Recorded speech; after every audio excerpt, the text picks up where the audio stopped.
Good evening students. இன்னைக்கு நம்ம 8th மேக்ஸ்ல புது லெசன் ஸ்டார்ட் பண்றோம். லைஃப் மேத்தமேட்டிக்ஸ், வாழ்வியல் கணிதம் அப்படின்னு சொல்லிட்டு. ஸோ பாடத்துக்கு போறதுக்கு முன்னாடி நம்ம இன்னைக்கான குறள் பார்த்துடலாம். அதுக்கப்புறம் நம்ம வந்து லெசனுக்குள்ள போயிடலாம். ஸோ குறளை பார்த்துட்டு லெசனுக்குள்ள போயிட்டோம்னா ஃபுல்லா டீட்டெயில்டா நம்ம என்னன்னு தெரிஞ்சுக்கலாம்.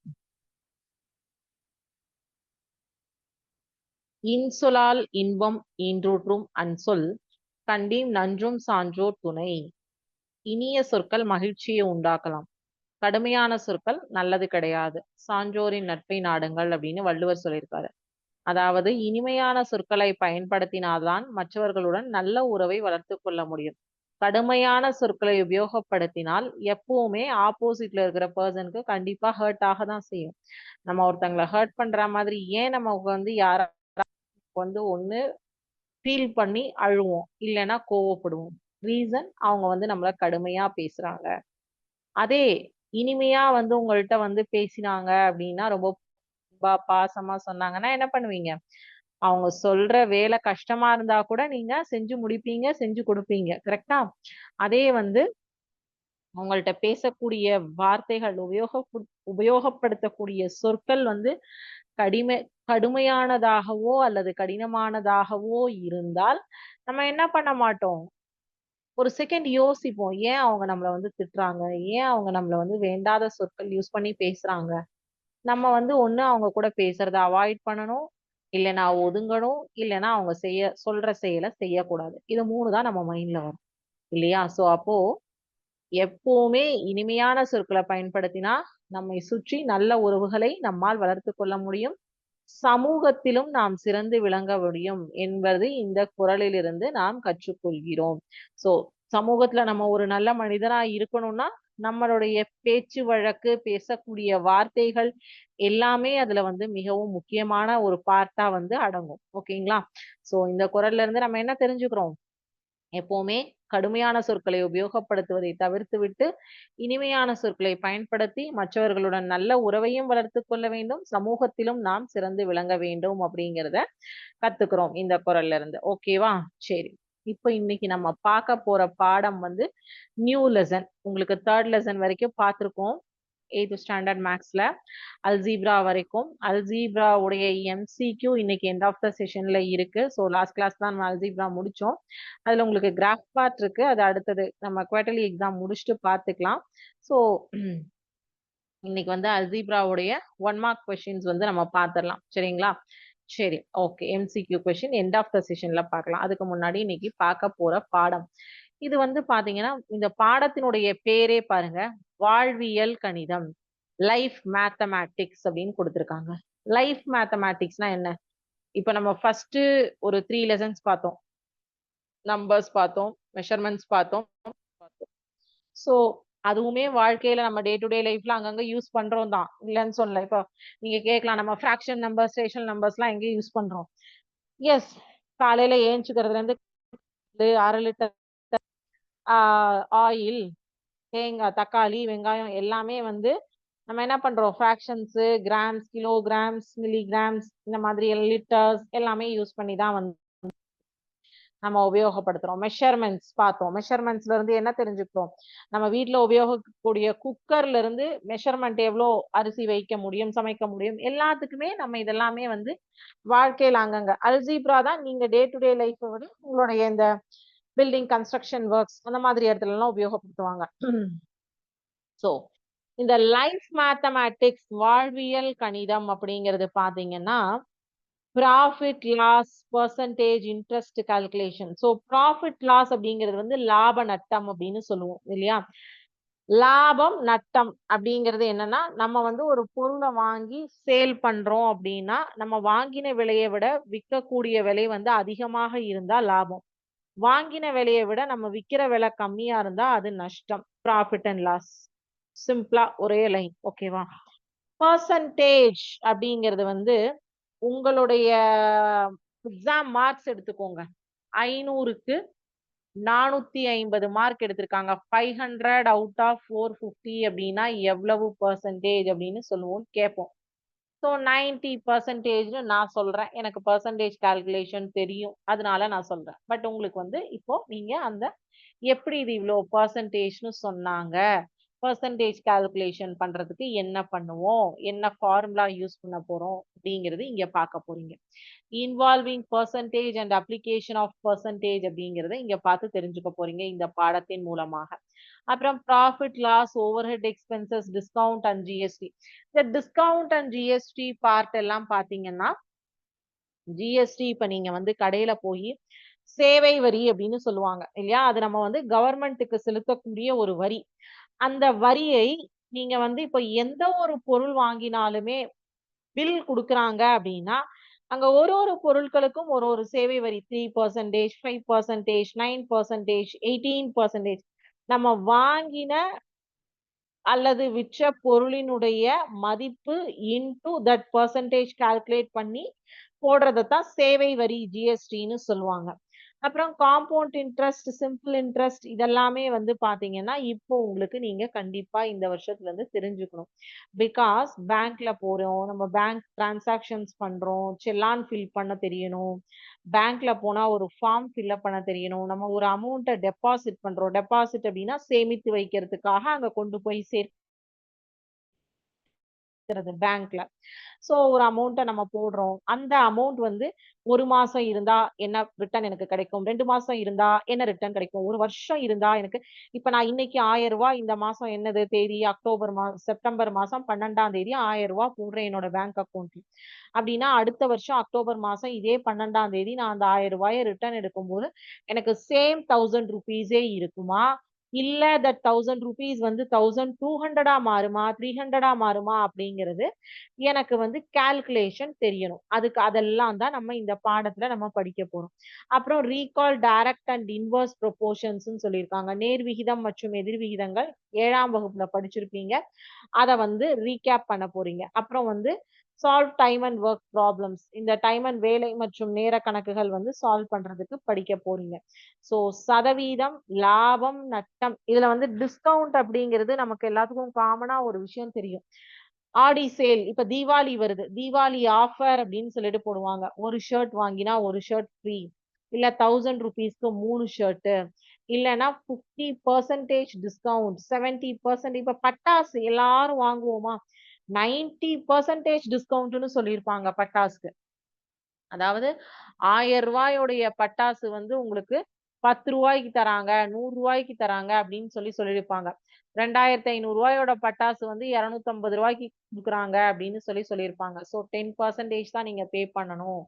பேலன்ஸ் 90% வந்து டிஸ்கவுண்ட் அப்படின்னு சொல்லியிருப்பாங்க. சோ அந்த டிஸ்கவுண்ட் வந்து நீங்க அங்கெல்லாம் உங்களுக்கு ரொம்ப ஈஸியா புரியும். பட்டாசு கால்குலேஷன் பண்றதுலலாம் ரொம்ப ஈஸியா நமக்கு அண்டர்ஸ்டாண்ட் ஆகும். ரூ. 1000 பட்டாசு ரூ. 100க்கு தராங்களா? அப்ப எவ்ளோ கம்மியா இருக்கு. ரூ. 1000 பட்டாசு ₹100க்கு தராங்க. நம்ம வாங்கிக்கலாம் நெறைய. யோசிப்போமா? கரெக்ட்டா? சேம் லைக் தட் இந்த டிஸ்கவுண்ட் கான்செப்ட் நீங்க எல்லா இடத்துலயும் உங்களோட இதுல பார்த்திருப்பீங்க. கிராக்கர்ஸ் வாங்குறது, ஸ்வீட்ஸ் வாங்குறது, ட்ரெஸ் வாங்குறது, எல்லா இடத்துலயுமே நீங்க எல்லா ஷாப்ஸ்லயும் இந்த டிஸ்கவுண்ட் கால்குலேஷன் பார்த்திருப்பீங்க. பட் அந்த டிஸ்கவுண்ட்ட எப்படி வொர்க் அவுட் பண்றாங்கங்கிறது மட்டும் தான் உங்களுக்கு தெரியாம இருந்திருக்கும். சோ அததான் வந்து நம்ம இப்ப தெரிஞ்சுக்க போறோம். ஓகேவா? டிஸ்கவுண்டும் discount percentage profit and loss. Okay. So இன்னைக்கு நம்ம பார்க்க போறது பெர்சன்டேஜும் ப்ராஃபிட் அண்ட் லாஸும். ஓகேவா?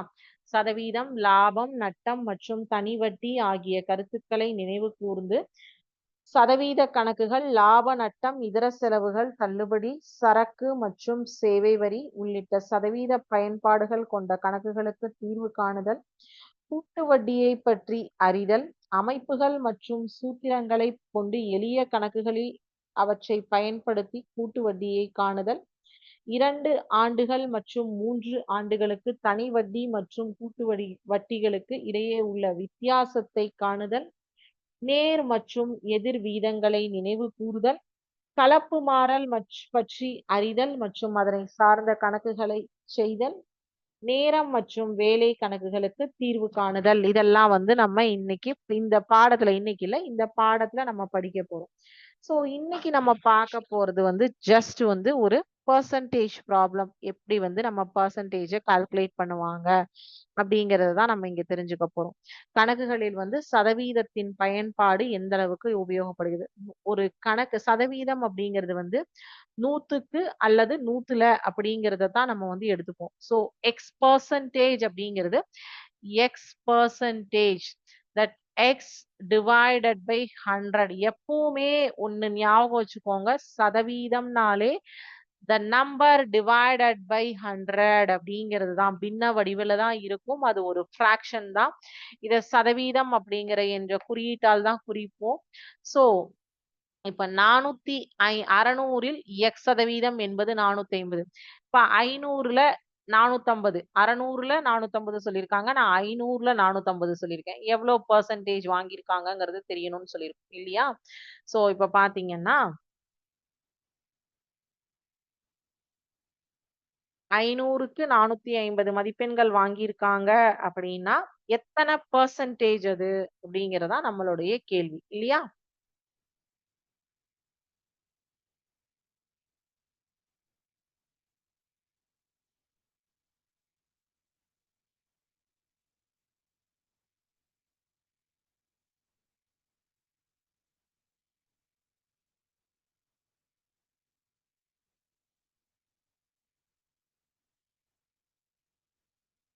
So 500 into x divided by 100 equal to 450. ரெண்டு சைஃபர் கேன்சல் ஆயிடும். x is equal to 450 divided by 5. 5 5 9 5 45 0. x is equal to 90. So 90% வாங்கியிருக்காங்க அப்படிங்கிறது தான் இங்க நம்ம வந்து தெரிஞ்சுக்கிறோம். இப்போ உங்களுக்கு பெர்சன்டேஜ்க்கு ஒரு கிளாக் இருக்கு. அதாவது நம்ம வந்து பின்ன வடிவத்துல இருந்தா பெர்சன்டேஜ் ஈஸியா சொல்லுவோம். டெசிமல்ல இருந்தா என்ன பண்றோம் அப்படின்னு பாருங்க. அதாவது 12/12 அப்படிங்கிறது கிளாக் ஃபிராக்ஷன்ஸ் பெர்சன்டேஜ் அப்படின்னு சொல்லி இதை சொல்லுவாங்க. பின்ன வடிவில் கொடுக்கப்பட்டிருந்தால் இது ரொம்ப ரொம்ப ரொம்ப ரொம்ப உங்களுக்கு இம்பார்ட்டன்ட். ஸோ நம்மளுடைய கிளாக் 1 2 3 4 5 6 7 8 9 10 11 12 இருக்கு இல்லையா? ஸோ 12/12 அப்படிங்கிறத 100%ன்னு எடுத்து 1/12 2/12 3/12. ஸோ 12ல் ஒரு பாகம் 2 பாகம் 3 4 5 6 7 8 9 10 அப்படின்னு எடுத்துப்போம். ஸோ இப்போ பெர்சன்டேஜ் கால்குலேஷன் பண்ணும்போது 12/12னா 100%. 1/12னா 8.33%. 2/12 அப்படிங்கிறத 1/6னும் சொல்லலாம். 3/12ல 1/4 அப்படின்னு சொல்லலாம். 25% தான் குவார்ட்டர். அடுத்தது வந்து 33 1/3 33.3. 1/5 அப்படிங்கிறது வந்து 5/12. 5 divided by 12 41.66. 6 divided by 12ங்கிறத 1/2 half. Direct of 50%, 25%, 100%, 75%. ஸோ இது உங்களுக்கு ஈஸியா தெரியும். பட் இன் பிட்வீன்ல இருக்கிற 2/12, 3/12, 4/12, 5/12னுடைய மதிப்பெல்லாம் உங்களுக்கு தெரியாது. ஸோ இந்த கால்குலேட்டர் இந்த ஃபிராக்ஷன் கிளாக்கை வந்து நோட் பண்ணி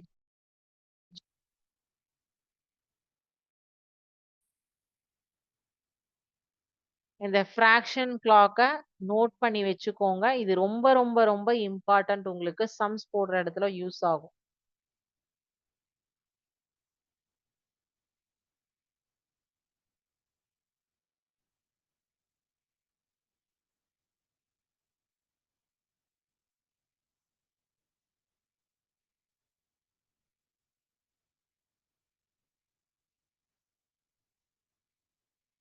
போடக்கூடிய இடங்கள்ல ரொம்ப ரொம்ப யூஸ்ஃபுல்லா இருக்கும் இது. சரிங்களா?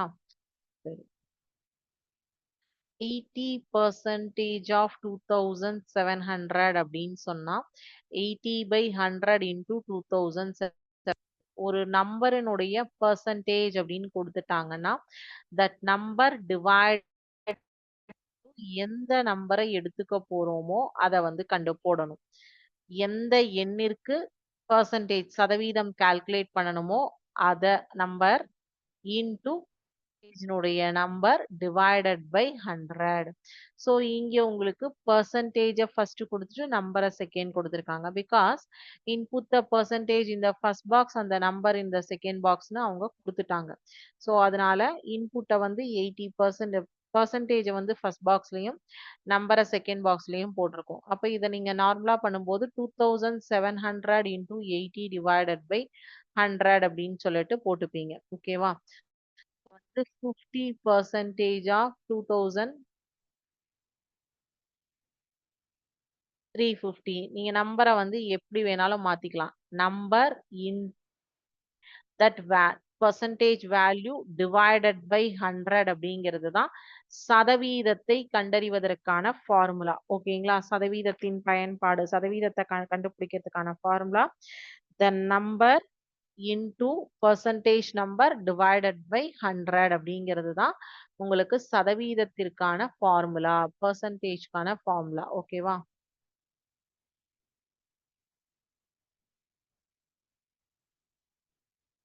இது வந்து ப்ராஃபிட் அண்ட் லாஸ்க்கானது. ப்ராஃபிட் அண்ட் லாஸ் வந்து எப்பவுமே வந்து ப்ராஃபிட் அப்படின்னா selling prices more than cost ப்ரைஸா இருக்கணும். லாஸ் அப்படின்னா selling prices less than cost ப்ரைஸா இருக்கணும். ஸோ காஸ்ட் ப்ரைஸ் அப்படிங்கிறது என்னன்னா நம்ம வாங்கக்கூடிய விலை, நம்ம ஒரு பொருளை பைசா கொடுத்து வாங்கக்கூடிய விலை தான் காஸ்ட் பிரைஸ். செல்லிங் பிரைஸ் அப்படின்னா நம்ம அந்த பொருளை விற்கக்கூடிய விலை. ஸோ இந்த இடத்துல செல்லிங் பிரைஸ் வந்து கம்மியா இருக்கு காஸ்ட் பிரைஸை விட. ஸோ அதனால நமக்கு இந்த சிச்சுவேஷன் லாஸ். இதே சரியா இருந்ததுன்னா இந்த சிச்சுவேஷன் நமக்கு ப்ராஃபிட். 2215ன்னு இருந்தா கூட இந்த சிச்சுவேஷன் நமக்கு ப்ராஃபிட். இந்த சிச்சுவேஷன்ல உங்களுக்கு என்னாச்சு? லாஸ் ஆயிடுச்சு. ஏன்னா செல்லிங் பிரைஸ் கம்மி. ஸோ நம்ம இப்ப என்ன பண்ண போறோம்னா பெர்சன்டேஜ் ப்ராப்ளம் 4.1 எக்ஸசைஸ்ல இருக்கிறத ஒர்க் அவுட் பண்ணி ஃபர்ஸ்ட் பார்க்கலாம். சரிங்களா? ஸோ அதுக்கப்புறம் ப்ராஃபிட் அண்ட் லாஸ்க்கு போய்க்கலாம். ஸோ ப்ராஃபிட் அண்ட் லாஸ் வந்து நம்ம குவார்டர்லி எக்ஸாம் முடிச்சதுக்கு அப்புறமும் நெக்ஸ்ட் வீக்ல இருந்து நமக்கு எக்ஸாம் ஸ்டார்ட் ஆகுது. ஸோ எக்ஸாம் முடிச்சதுக்கு அப்புறமும் நம்ம இதுதான் கண்டினியூ பண்ணி தான் இந்த லெசனை கம்ப்ளீட் பண்ண முடியும். ஸோ அதனால நம்ம இன்னைக்கு வந்து பெர்சன்டேஜ் ப்ராப்ளம்ஸ் மட்டும் தெரிஞ்சுக்கோங்க. இது 2 மார்க் கொஸ்டின்ஸ்ல எல்லாம் வரும். ஓகேங்களா? சரி. என்ன question கேட்டிருக்காங்கன்னா,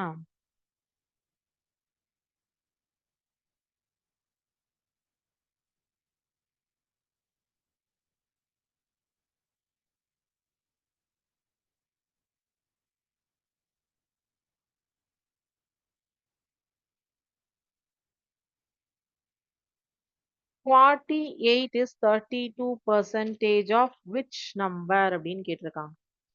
48 is 32% of which number அப்படின்னு கேட்டிருக்காங்க. So 32% of x is 48. அதுக்கு தான் இங்க கொஸ்டின் மார்க்கே போட்டேன். 32% of x is 48. கரெக்டா? 48னுடைய 32% எந்த நம்பருக்கு அப்படின்னு கேட்டிருக்காங்க. ஸோ அப்ப இங்க என்ன பண்ணணும் அப்படின்னா 32 டிவைடட் பை 100 எங்க பெர்சன்டேஜ் கொடுத்துருக்காங்களோ அங்க கண்ணை மூடிட்டு 100 போட்டுருங்க. ஓகேவா? இப்போ எக்ஸ ஒரு சைடு வச்சுட்டு நம்பர் எல்லாம் ஆப்போசிட்ல கொண்டு வந்துருங்க.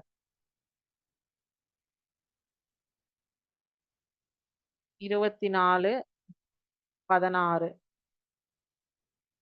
8 3 24 8 2 16 2 2 I 2 10 இன்ட்டு 3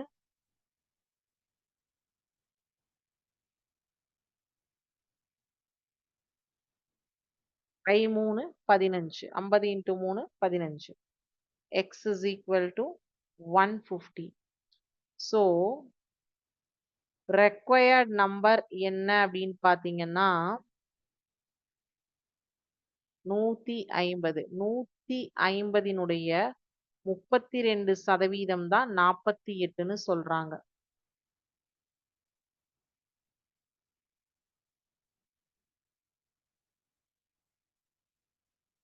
3 5 15 2 5 10 2 16 2 32 16 3 48.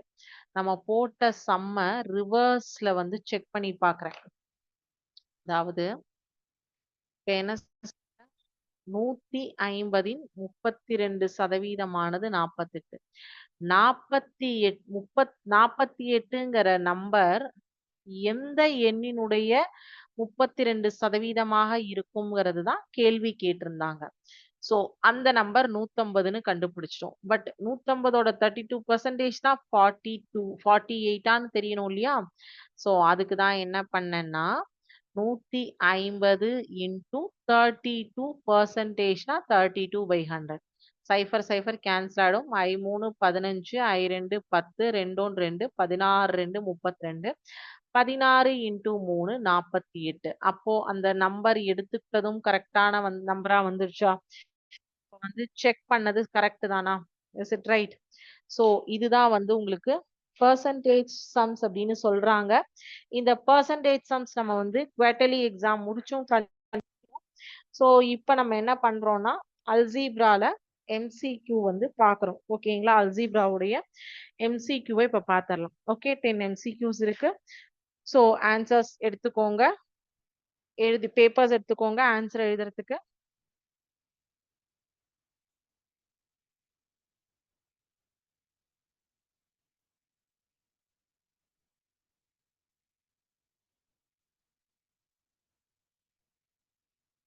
அல்ஜீப்ரா கோடிட்ட இடங்களை நிரப்புக. fill in the blanks. ax plus b is equal to 0 என்ற சமன்பாட்டின் தீர்வு dash ஆகும். The solution of the equation ax plus b is equal to 0 is dash.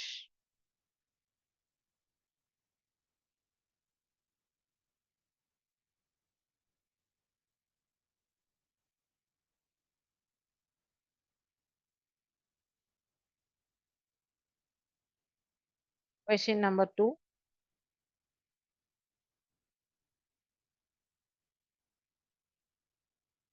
A மற்றும் B மிகை முழுக்கள் எனில் ax is equal to b என்ற சமன்பாட்டின் தீர்வு எப்பொழுதும் dash ஆகும். A மற்றும் B மிகை முழுக்கள் எனில் ax is equal to b என்ற சமன்பாட்டின் தீர்வு எப்பொழுதும் dash ஆகும். If a and b are positive integers, then the solution of the equation ax is equal to b has to be always dash.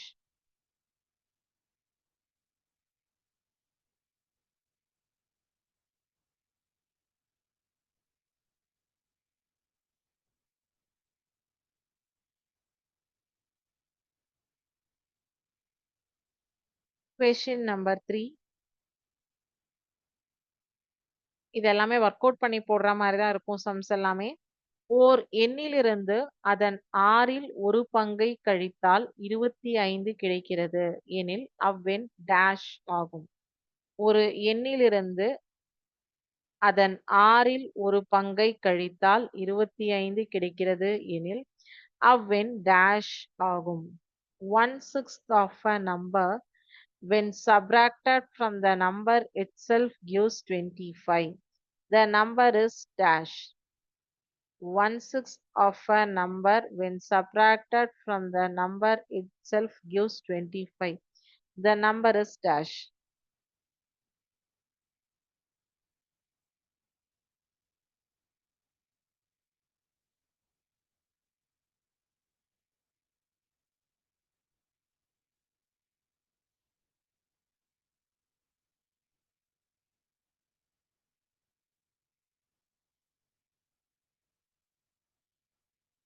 Question number 4. ஒரு முக்கோணத்தின் கோணங்கள் 2:3:4 என்ற விகிதத்தில் அமைந்துள்ளது எனில் அம்முக்கோணத்தின் பெரிய கோணத்திற்கும் சிறிய கோணத்திற்கும் உள்ள வித்தியாசம் dash ஆகும். The angles of a triangle are in the ratio 2:3:4. Then the difference between the greatest and smallest angle is dash. If the angles of a triangle are in the ratio 2:3:4, then the greatest and the smallest angle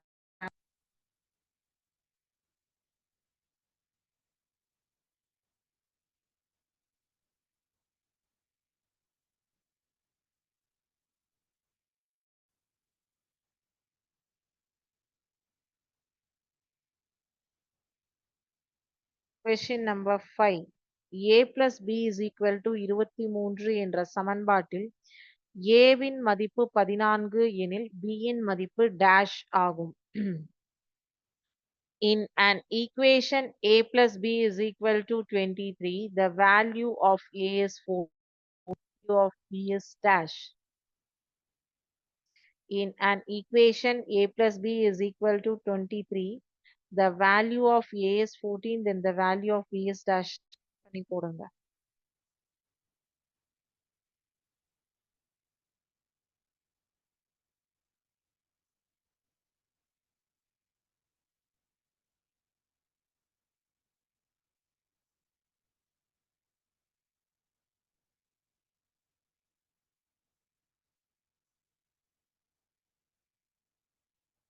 Question number 6. X plus Y is equal to 12 என்ற சமன்பாட்டில் X இன் மதிப்பு dash. The value of X in the equation X plus 5 is equal to 12 is dash. The value of X in the equation X plus 5 is equal to 12 is dash.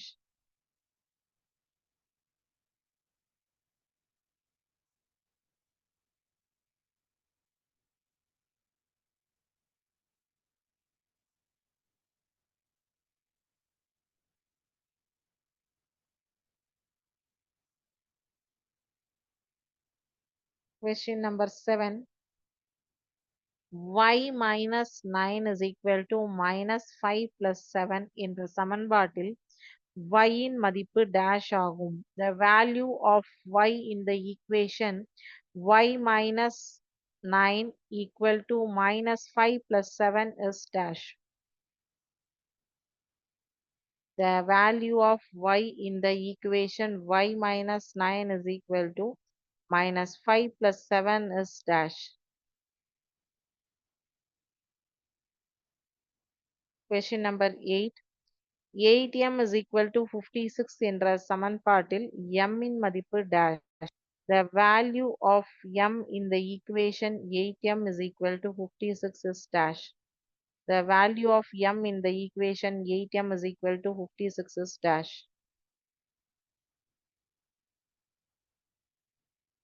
Question number 9. 2p is equal என்ற சமன்பாட்டில் p இன் மதிப்பு dash ஆகும். 2p by 3 equal to 10 என்ற சமன்பாட்டில் p இன் மதிப்பு dash ஆகும். The value of p in the equation 2p by 3 is equal to 10 is dash.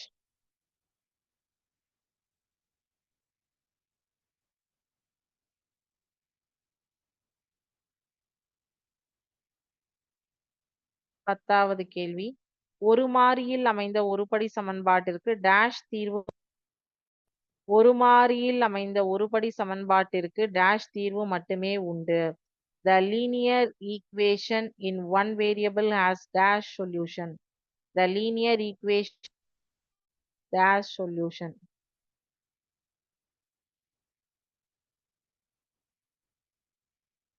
So 10 கேள்விகளுக்கும் கரெக்டா ஆன்சர் பண்ணியிருப்பீங்கன்னு நினைக்கிறேன். கொஷின்ஸ் தான். ஸோ இன்னைக்கு ஸ்டார்ட் பண்ணோம். பட் இதனுடைய கண்டினியூட்டி தான் நம்ம வந்து நெக்ஸ்ட் குவார்டர்லி எக்ஸாம் முடிச்சுட்டும் வந்து நம்ம பார்க்க போறோம். ஸோ அதனால வந்து நீங்க ரொம்ப திங்க் பண்ண வேண்டாம். நம்ம அகெயின் இது வந்து பார்க்கலாம். சரி, ஓகே. இதுல ஏதாவது டவுட்ஸ் இருந்ததா இன்னைக்கு பார்த்ததுல? எல்லாரும் நெக்ஸ்ட் வீக் குவார்டர்லி எக்ஸாம் நல்லபடியா எழுதுங்க, நல்லா பண்ணுங்க. So all the best for your quarterly exam. So இப்போ 8th ஸ்டாண்டர்ட் வந்து ஃபர்ஸ்ட் எக்ஸாம் ஸ்டார்ட் பண்றீங்க இல்லையா? ஸோ நல்லபடியா எல்லாருமே பண்ணுங்க. ஓகேங்களா? எல்லா சப்ஜெக்ட்ஸுமே நல்லபடியா அட்டன் பண்ணுங்க. Okay. So all the best. Thank you students. வாழ்க பாரதம், வெல்க தமிழகம்.